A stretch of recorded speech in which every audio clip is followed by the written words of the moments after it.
Amigos, tudo bem? Vamos para a nossa primeira aula aí do curso intensivão para a OAB. Estou muito feliz mesmo de poder contribuir aí com a aprovação de vocês. Para quem não me conhece, meu nome é Marcos Vinícius, sou advogado, já sou advogado há 10 anos, já tenho um canal que dou dicas na forma geral, não especificamente para passar na prova da OAB. E agora inicio esse novo trabalho aqui com vocês, espero que gostem, mandem para os amigos, já peço essa gentileza para vocês, mandem para os amigos aí, para todo mundo. Tenho certeza que quem seguir os nossos aí, o passo a passo, vai chegar na tão sonhada carteira vermelha, que é a carteira da OAB, eu não tenho dúvida disso. Eu sei que tem gente aqui que está terminando ainda a faculdade. Eu sei também que tem gente que já terminou há algum tempo e está na luta já há bastante tempo para passar na OAB. Eu peço calma para todos vocês vão chegar lá. Eu não tive uma base muito boa na faculdade. Eu lembro, vou contar um pouquinho da minha história rapidamente. Eu lembro que eu fiz duas provas para passar na OAB. A primeira eu fiz ainda cursando, no final do ano, né? E aí não passei, fui muito mal e eu falei, meu Deus do céu, nunca vou ser advogado. Mas na segunda deu tudo certo e eu vou passar um pouquinho desse método para vocês. Primeira coisa que vocês precisam saber, não precisa ser gênio para passar na OAB. Isso daí é mito que falam por aí, que só os melhores passam. Tem muita gente aí da minha turma que eram bons alunos, são inteligentíssimos e demoraram muito para passar na OAB. Então, OAB algumas dicas que a gente vai estar passando aqui para vocês, e vocês seguindo aí ao pé da letra, tenho certeza que vocês vão passar. A nossa ideia é atacar processo penal, administrativo e constitucional, porque eu vou partir do princípio que ética vocês estão estudando aí todo dia, né? Vocês param e estão estudando aí ética. Então, essas outras três matérias são matérias grandes, vocês vão ver tudo aqui, vão ver muita coisa aqui com a gente. Não dá para ver tudo porque é um curso intensivo. No processo penal, que é o que a gente começa hoje, a gente vai atacar princípios, vai atacar a fase pré-processual, que é o inquérito, vai atacar a ação penal, que é a fase processual propriamente dita. Vou dar algumas dicas, vou trazer algumas curiosidades do dia a dia do advogado, que isso é importante para vocês. Eu acho que isso, lá na hora da prova, é o que vai fazer a diferença, porque lembrando, né, eu sempre falo, 30% é conhecimento, os outros 70% é decoreba. Cara, não adianta. O CEP da sua casa, quando você era pequeno, você aprendeu decorando. O alfabeto você aprendeu decorando. É decorar, não tem jeito. E 30% a gente vai dar as dicas aqui para vocês. Beleza? Vamos para o que interessa. A gente vai começar falando dos princípios no processo penal. Os princípios em todas as áreas, não só no processo penal, tá, gente? É a base de tudo. Às vezes você resolve uma questão lá de recursos, de ação penal, se você tiver uma boa noção e base dos princípios aí, tanto no nosso caso do processo penal, como os outros princípios constitucionais também, que são bem parecidos e estão bem ali um do lado do outro. E o princípio do processo penal que eu queria atacar é a presunção de inocência. Se você que quer ser advogado não conhece o princípio da presunção de inocência, tem alguma coisa errada. Você tá no curso errado. Pessoal, a presunção de inocência, a gente não vai atacar conceito tudo direitinho. Isso vocês têm que atacar sozinho. O que eu vou trazer é o que vai cair na sua prova, que são algumas peculiaridades. O porquê que o princípio da presunção de inocência vai cair na sua prova? Ele vai cair na sua prova justamente por conta do caso do ex-presidente Luiz Inácio Lula da Silva. Vocês viram o que aconteceu no STF, os entendimentos aí com o passar do tempo foram mudando. A presunção de inocência é aquele princípio onde a pessoa só pode ser presa, né? A prisão pena só pode ser presa após o trânsito julgado. Lógico que tem as exceções da prisão preventiva, mas a regra é que só pode ser presa após o trânsito julgado. Teve uma alteração Aí, após o segundo grau, já que o STF e o STJ não ataca em regra mérito, só legalidade, então passou-se há um tempo a aceitar a prisão após a segunda instância. O STF voltou e hoje, e aí é isso que você precisa saber, o que vigora hoje é o trânsito em julgado. A prisão, pena, só pode ser cumprida após o trânsito em julgado. Lógico que vocês vão lá nas exceções dos requisitos da prisão preventiva. Outro princípio bem bacana é o nemo tenetur sed testere. Esse é o que eu mais gosto. Ele ficou famoso na época do bafômetro, logo quando o bafômetro saiu. A galera era parado aí nas rodovias e não era obrigada a fazer aí o bafômetro. E o nemo é isso, é não produzir prova contra si. É bem bacana que vocês saibam isso, porque existem duas diretrizes aí.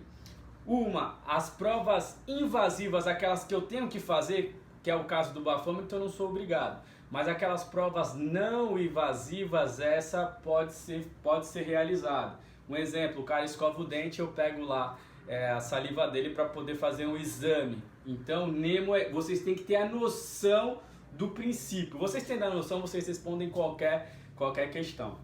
Devido processo penal, a prova vai atacar e você precisa saber a ampla defesa e o contraditório. Pessoal, existe uma diferença muito grande, mas assim, essa diferença é grande, mas depois que você entender o detalhe, você não esquece nunca mais. Ampla defesa é você poder atacar todos os meios de prova, poder ser ouvido em todos os momentos. Isso é basicamente a ampla defesa. E o contraditório é você poder mudar a opinião do juiz. Não adianta ter aquele contraditório formal, onde você está lá, você pode fazer a resposta à acusação, a defesa preliminar no caso de tráfico, mas o juiz já está com a convicção dele feita. Isso a gente chama de defesa formal, mas não. O contraditório é a defesa material, fazer mudar a opinião do juiz. Isso que é importante. Juiz natural, não se pode criar um juiz para julgar aquele caso. Não, o juiz já é pré-determinado.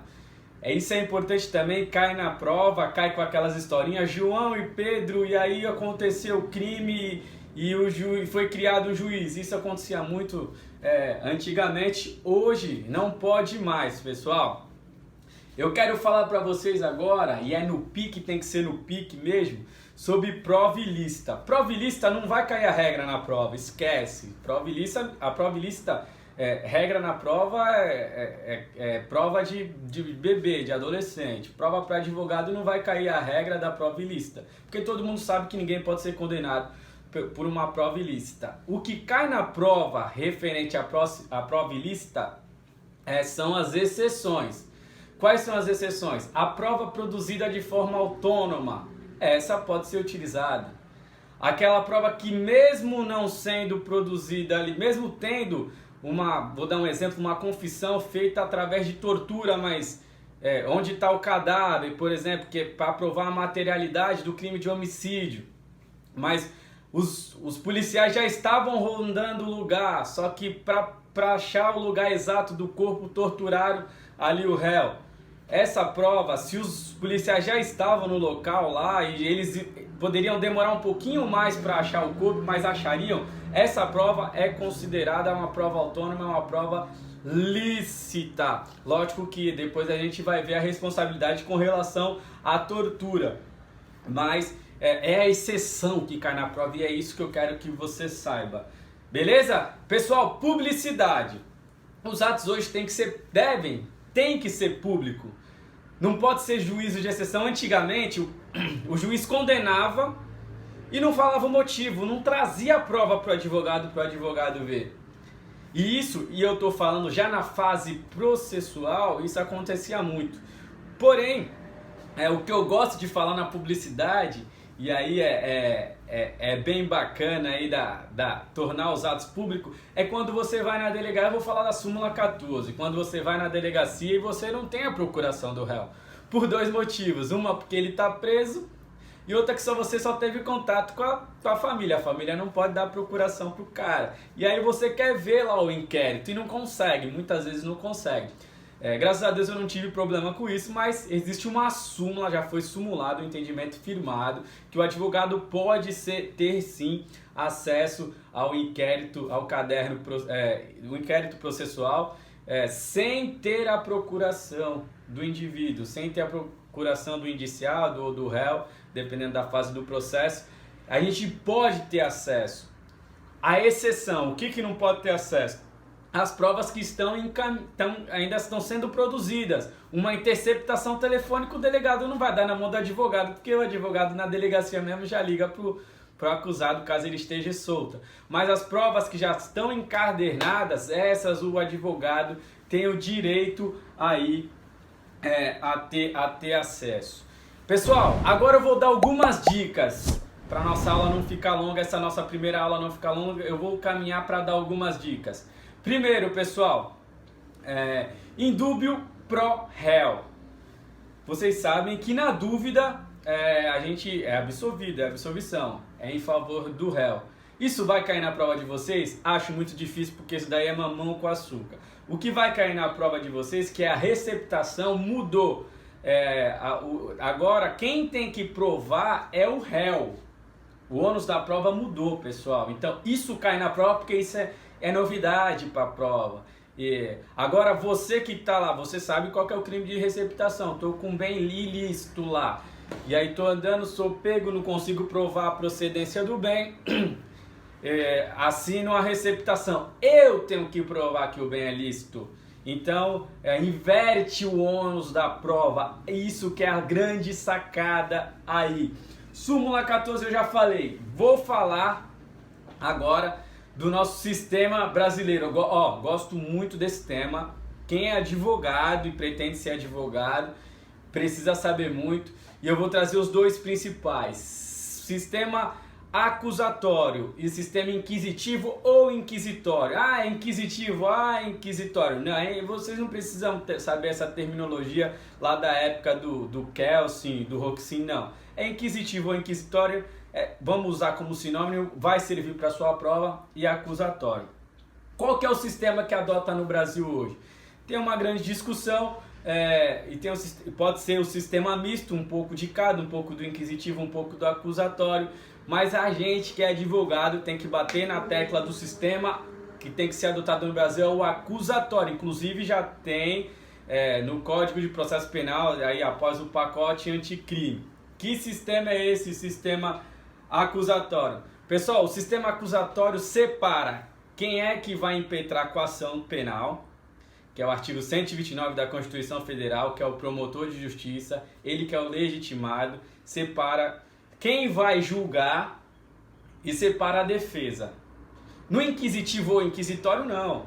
O juiz mesmo poderia alegar as provas contra o réu e ele mesmo ia julgar. Ou seja, o cara já começava o processo condenado, porque quem está produzindo as provas vai ser quem vai julgar. E isso trazia uma dificuldade muito grande pro advogado, pro defensor, né? Então a diferença que você tem que ter na sua cabeça maior é essa.